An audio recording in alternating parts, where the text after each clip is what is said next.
How's your day going? It's going. We're It's we're building we're building a campaign, so okay. it's a lot of work out here, but I'm happy to be here, and I have a there's a it's Peace Week in New York City for anybody who's interested. There's a town hall happening at 7 with some of the folks that we work with. So anybody could join that at 7. Visit Okay. Life Camp. It's Instagram, and the mayor's going to be one of the guests on there, as well as our celebrity spokesperson, Michael K. Williams. So, Michael K. Williams. I saw that. I saw a couple different people on there. That's exciting. yeah, That's really exciting. yeah, we're moving along. Moving along. Yeah. So I usually wait a couple minutes just to have other people join. That's cool. How did that come about? How'd you put that? Um, Well, Erica Ford is the mother of peace in New York City and worldwide, and this is her week. This is all about week, she would say, but it's her week, and so we've been wonderful partners with her for a bit now, and the incredible work that she does around violence interruption and ending gun violence. So we were happy to support by plugging in some people that made sense for that panel. yeah, no, she's amazing. I saw her on the red table and on some other things. She's cool, cool person. Yes, she is a very cool person. So, Yeah. uh, you know, how are you doing? I'm doing well. I'm doing well. Today was a busy day, but I went to the office today, so I always get excited when I get to leave the apartment and have kind of a errand to run. So went and opened Yes. mail and did things at the office. So it was cool to sit at the desk for a little while, for like 5 minutes. So it was cool. Yeah. You have to come to our office and meet our kids and see our new space. Yeah, no, I definitely Monday, Wednesday, Friday. Yeah. I'm on it. No, I'm on it. No, no. So yeah, now we'll jump in. So no, welcome to no matter what. So no matter what, we're gonna really lift the Black and Brown community. So today we have Dana Rockland on it, and Dana, we go back probably like 3 years now. And it just ever since we met, I was just like, this is the person I really want to always to keep knowing. You know what I mean? Just because of your passion for this work. I just to me when you meet somebody that's aligned with your spirit, definitely want to always keep them close. So I feel and the same way, Gary. yeah, I appreciate that. And Dana actually has joined our board recently. So I needed yeah. another job. I needed another responsibility. And she, I would say this is show business, but this is not show business. But Dana is one of the hardest working people in this business.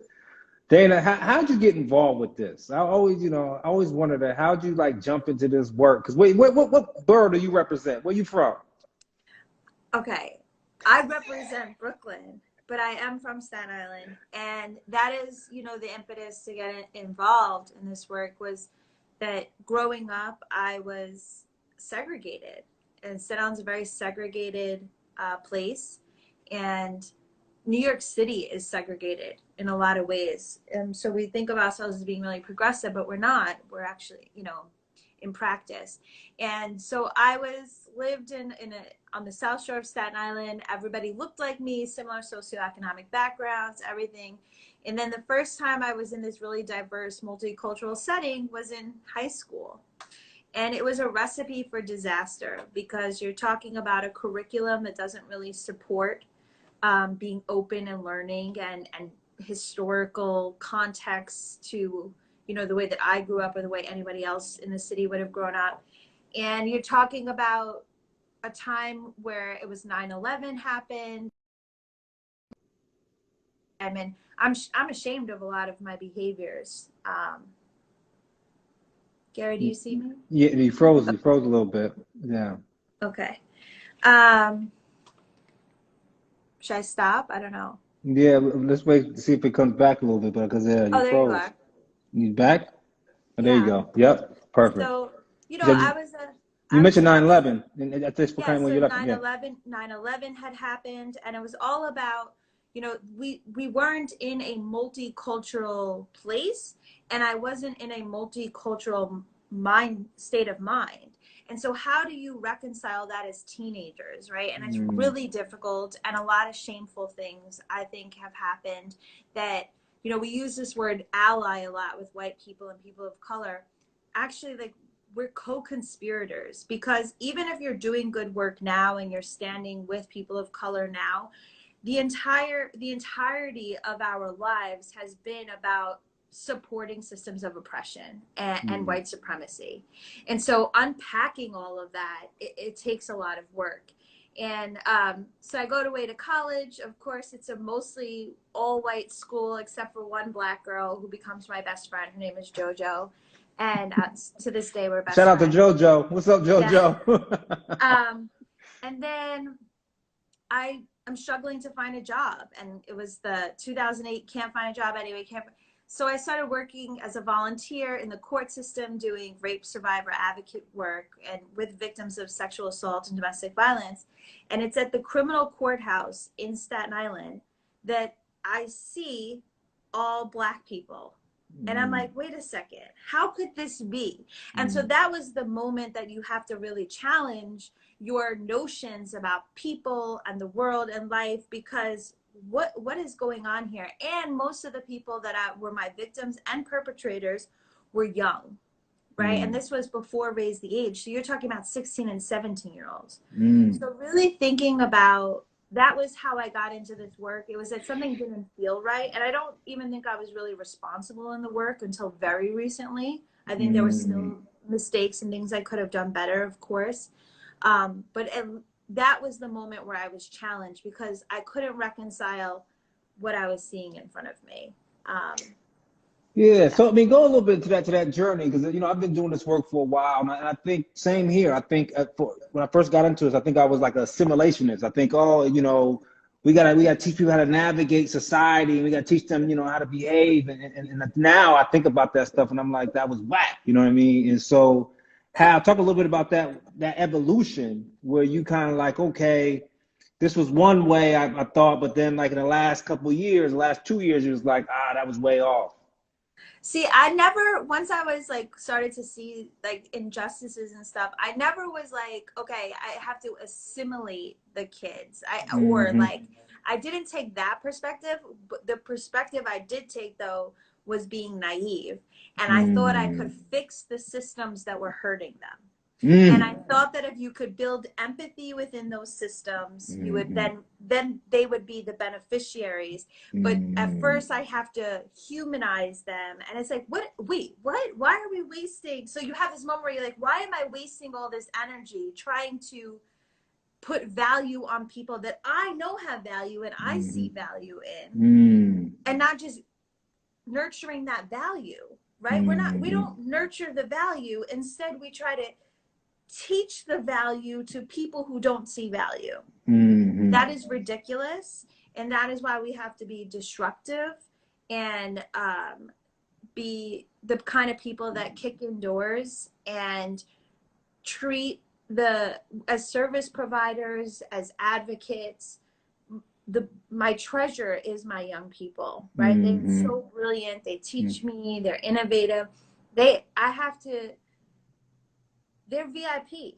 If you're an elected official, you don't get to come take pictures of them. We're not happy to be in the room. You're happy to be in the room now. So just switching that power dynamic and how you can move things forward has become really important. And that's so true. I love what you just said, because I think a lot of times all the resources stay with the people in power, because like you said, all the energy is spent on trying to educate the people and make these people have empathy, but they keep all the energy towards them. And it's just like, and then people that need it, that are marginalized, don't get the energy or the resources. It's crazy. It's crazy. Yeah. So you talk about power, shifting power. I know you got something going on right now that's really shifting power, really teaching people how the power lies and how they can use their voice. What's going on with that? What kind of campaign are you doing right now? Yeah, we're developing a campaign called We Build the Block, which is a coalition of people, organizations, clergy, businesses, at all walks of life, right? And there's 3 pillars to this. And the first pillar is organizing. So our youth are organizing under a name called Crew Count. That's they're very excited about, and doing voter education and registration. They've developed their own curriculum, and they call themselves Crew Count because the NYPD calls crews like their gangs. They add them to databases. These are the over-policed kids. And so they're going to go on those same blocks that they live on, those same blocks that have over-policing and gun violence, and educate and get out the vote on those blocks. So that's our organizing pillar. The second is our piloting pillar, which we think of creative, not me, the community that, whichever community that we're in, is doing community-led public safety initiatives. So working with progressive members of law enforcement to pilot and try new ways of supporting communities by letting them lead and being responsive. So really, again, that power dynamic shift is, we're not even talking about being in partnership anymore. What we're saying, you know, they say, oh, we should build partnerships and, oh, police community relations and build a bridge. What we're saying now is this, we've been at it for a pretty long time, decades, centuries. There's no basketball game in the world that's going to fix all this. And it's true. The NYPD played more basketball than the NBA this year, and we're still having issues with police community relations, right? So that's not where we have to go. We have to have resources and community-led initiatives, and the resources and power and decision-making have to be with communities. So we're piloting and testing those things. And then influence is the last pillar. So we work with a lot of celebrities and a lot of folks around the globe, like, for example, Ndaba Mandela in South Africa, Nelson Mandela's grandson, to think about how we can leverage their influence, the best practices that they've experienced globally, to change the conversation around public safety. So we're building that out now. I know Friends of the Children is going to come on board as a partner, which is okay in that sense. And we'll be sharing that with the public. That's awesome. No, that's great. And talk about a little, you did something where one neighborhood or one block removed the police presence for a little while. Can you talk a little bit about that and just share that? Because we have people from across the country that's watching this right now. Yeah, so in Brownsville, which is the 73rd precinct, I did not do anything. I was our organization served as technical assistants. What happened was the organizations on the ground in Brownsville coordinated with the precinct to take a steady foot post. So this is important for a lot of people that are not familiar with New York City, or if you live in New York City, but you are not in a community that's over police, you cannot understand what it's like to have what are called steady foot posts. They're seen as, they're overseers, right? They're cops on the block without any historical context or understanding of broken windows and trauma and all this other stuff, and it's combustible, and it's a pressure cooker. So the community had asked that the police not be there, and wanted to instead put their violence interrupters out and community resources that they felt could better address public safety. And the commander there is very receptive to the community, and honestly, he's very receptive to things that make sense, right? Does that presence for the last decade, for 24/7, equal greater public safety, or is there something that could actually be transformational happening there? So he put police reform into action, and he, said, I'm going to be responsive to the community that I serve, which is the right thing to do. And it was great because there was one 911 call which was triggered by a bus by accident. The bus operator triggered the 911 by accident.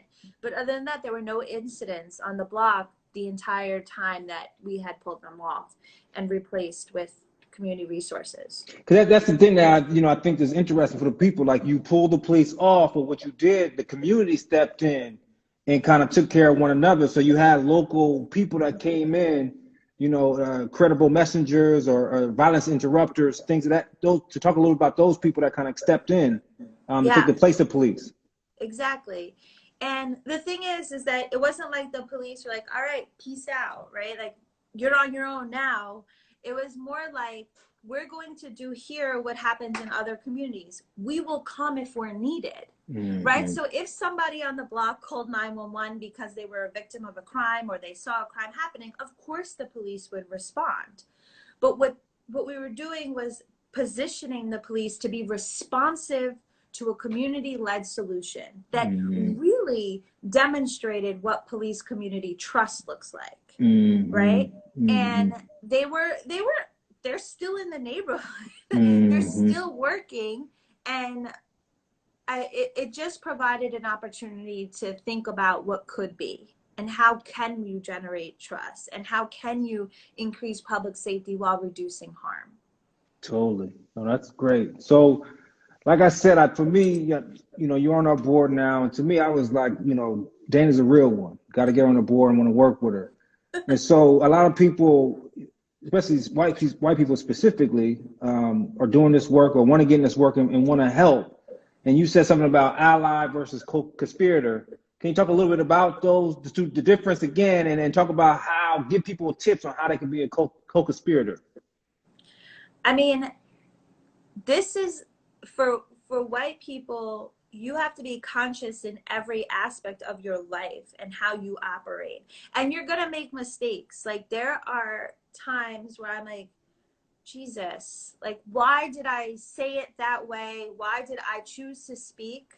Like, in that moment, that wasn't the right moment for me to speak, you know, but being intentional, super intentional about how you spend your money, being intentional about how you talk about your role in all of this. Like, I'm doing this with you because I'm on the board and we're friends, but I would much rather have a young person here talking to you about the work.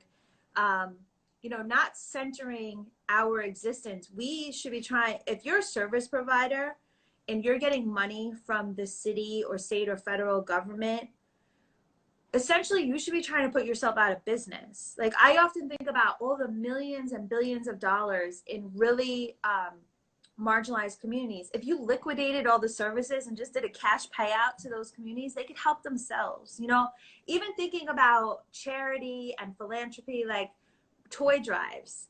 Everybody wants to do a toy drive and they want to take pictures giving the kid the toy. Why do you do that? Why don't we give the toys to the parents? We say, oh, if you're a parent, you have to show your child is here to get a toy. So you're asking a parent to stand on the line in a freezing cold with their 5-year-old so that you could feel good about giving them the toy while diminishing the parent's capacity to provide that joy for their child, right? Like, that is how we center ourselves in this kind of stuff, and turkey drives and all that other stuff. And so we have to think about, you know, what is that? What is volunteerism? What is charity? What is philanthropy? Like, how does that work? And be really mindful about how we conduct ourselves. And then thinking about, you're not an ally because you write BLM on a sign in your high rise. You are absolutely not an ally. You're not an ally if you're just okay with, okay, Biden as president now, right? Like, this goes so far beyond that. Like I said, it's about how you spend your money. It's about where you shop and who you associate with and choose to have conversations with. And I strongly believe that you need to be willing to risk something to be an ally. You know, you have to say to yourself, if I'm in a building that forced poor people out, that makes it so that the people who are low income can't afford the corner store anymore, should I be living in this building? Is this the good landlord that I should be with, right?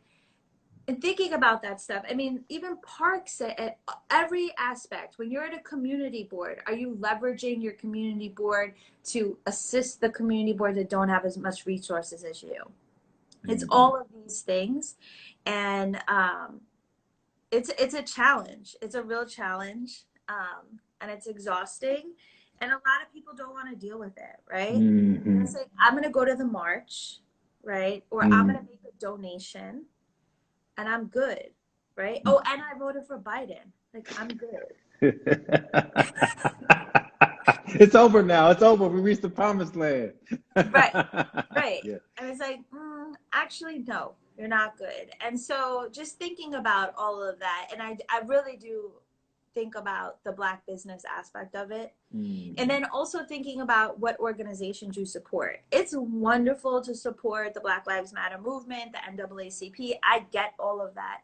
But think about what are the organizations that are like not even incorporated, like doing mutual aid work? What are the organizations that are doing youth employment work that your dollar can go, like literally your dollar can end up into a person's hands that need it? Because that's another thing. We don't really understand poverty. Like we think of poverty as something like foreign, like it happens in another country, it doesn't happen here.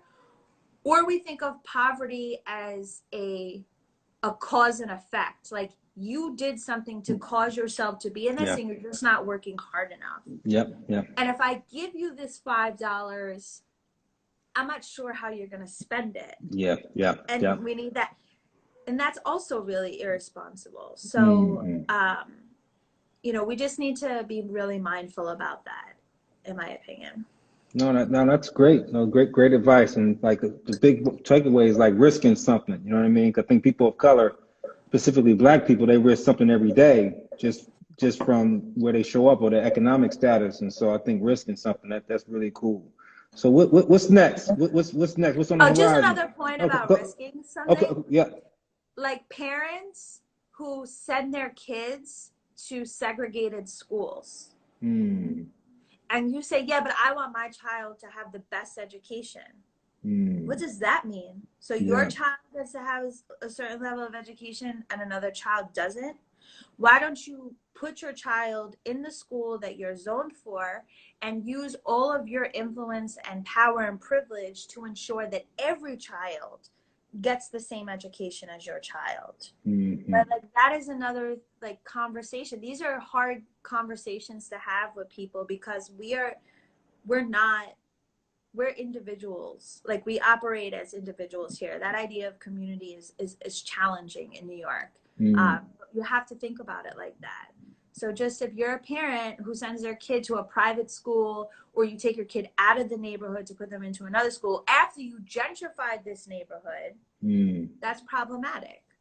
And there's a long history of how the white labor unions, the UFTs, destroyed Black education in New York City because there was a time where it was cool to be segregated because it was Black teachers with Black kids. It was teaching culturally appropriate stuff, and they wanted their schools to look a certain way. And the UFT like did a whole strike, and it was wild. So you have to think about, again, being complicit and a co-conspirator, and then how do you undo that? No, that's good stuff. Good stuff. So what's next? What's next? What you got going on in the next 60 days? So we're launching We Build the Block, the campaign, and we encourage everybody to look out for that. And here's another thing. We're asking people, if you're going to be hosting fundraisers for mayoral candidates, that you use the time that you have with candidates to ask critical questions that don't necessarily impact your life, right? If you could raise money for a candidate, then you have to think about who can afford to do that, but is going to be most impacted by the policies of this candidate. And what are the questions that I should be asking, or who are the people that I should invite as my guests to ask those questions, right? How do I raise them?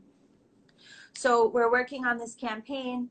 We're going to be talking, the kids are going to be talking to all the mayoral candidates, and really hoping to do some true education about what it means to be community-led as far as public safety goes. So we're busy, but it's a good kind of busy. And, all the money that we raise is going directly into paying young people. So all of our kids get stipends. They have a safe place to be. They get lunch, and they're being engaged positively to use their lived experiences to change the world. We're very excited. All right, so this is my last question for you. So it's my no matter what question. So if No matter what, if somebody wanted to do something as far as shifting power, what could they do? I mean, I guess it depends on who the person is. um, but I do, it's economics, right? Mm, And so you have to really think critically about beyond your basic needs. What are you doing with your money? How are you spending it? That is like the critical question.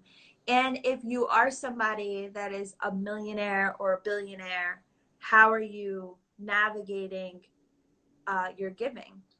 And mm, why is there such a gap? Like I get the work mm, hard thing. Like we hear it all the time. I get it. mm. Nobody works harder than Yeah, poor people. yeah, Okay. yeah. Nobody works harder than people working 3 jobs and trying to raise a Hmm. child. So, like, it makes me think about the Teamsters that were just picketing for a $1 raise Yeah, after they were doing all this food service work during yeah, COVID. yeah. You It's know, crazy. like just are you supporting that? You know, are you Mm, talking to the candidates and your congressional leaders and your local leaders and saying why can't they have a $1 raise? That's mm, ridiculous. yeah, Make it 5, actually. You know, I'm just yeah. kidding. But I think no matter what, this has to be part of um, your daily conversations, your political conversations, and don't just think of racial injustice as policing. Hmm. Racial injustice is food apartheid. Racial injustice is health inequities. Racial injustice is the educational divide and technology divide.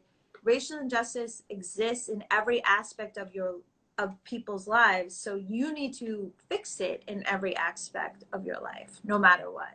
No doubt, no doubt. Well, thank you for coming on. It's good seeing you, and Yes, we'll good to talk see you. soon. Thank you. All right, I hope everybody has a good night. Thank you. take care.